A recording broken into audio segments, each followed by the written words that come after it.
Kwa upande wa Jaji Mgeta, Susan Mlawi hayupo. Lakini Jaji Mgeta upo, umeapa kuingia kwenye tume ya maadili. Huko nako kuna kazi na mkubwa wako yuko hapa. Kuna kazi, sisi viongozi ni wanadamu. Ni watu na wanadamu. Tuna miko tumewekewa. Ukitufanyia assessment leo, unaweza ukatukuta only 30% tunafuata kweli hiyo miko ya uongozi. Sasa mna kazi ya kutulea huko na kuangalia ujazaji tu form na kukuleteeni, ile tunafanya sana, lakini matendo mengine yetu binafsi huko ni mambo mengine. Kwa hiyo naomba mkasimamie maadili kwenye utumishi wa umma. Tumeharibika leo hii.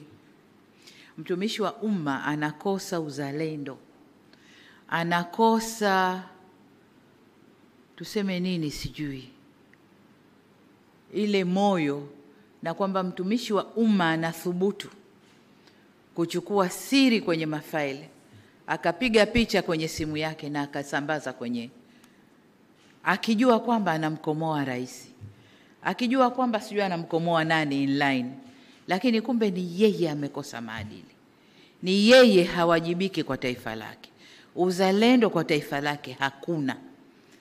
Kwa hiyo hayo ni mambo ambayo yapo. Hilo ni moja, lakini kuna mengi ndani ya utumishi wa umma. Katusaidieni, kwa sababu utumishi wa umma ndio engine ya uendeshaji wa nchi hii.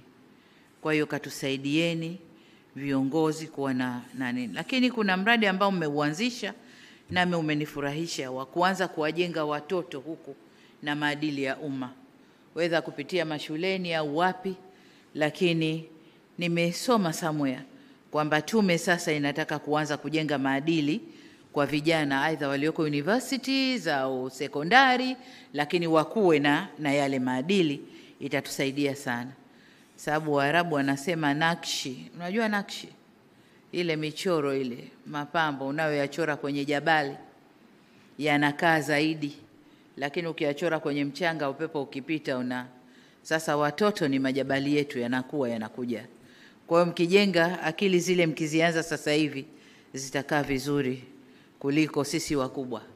Jitu lishapotoka huko nje, unaliteua, unaliweka, linakwenda na imani yake ile ile. Nikifika watanijua, baada ya miaka miwili mimi nataka niwe somebody, nionekane, badala ya kutumikia nchi anajitumikia mwenyewe. Kwa hiyo nendeni katukumbusheni maadili yetu yakoje. Basi nihitimishe kwa kuwataka wateule wote mkafanye kazi kuendana na viapo vyenu mlivyo hapa leo, mkawatumikie Watanzania kwa uadilifu na kwa uwezo wenu wote. Taifa hili ni letu, wawajibikaji wa kulijenga taifa hili ni sisi. Mlio hapa, tuliopo na waliopo ni sisi na hakuna mwingine. Na kwa sababu ya uzuri na madhubuti wa taifa letu, mnaona yanayotokea leo. Kwamba nchi, watu kutoka kwingine wanataka kuja kuvuruga huku ndani. Sasa hii kazi ya kulinda hilo sio yangu peke yangu, wala sio vyombo vya ulinzi na usalama peke yao, ni sote. Ni sote, kwa sababu wakikosa huku watapita huko, kupita mawizara, mashirika yetu, nani watataka kuingia huko kuvuruga. Naomba mkalinde taifa lenu. Hii ndio rasilimali yetu tulioachiwa, hatuna nyingine, nendeni kailindeni. Baada ya kusema hayo, niwashukuru sana sana sana na niwatakie kazi njema. Asanteni sana. Asante. Naomba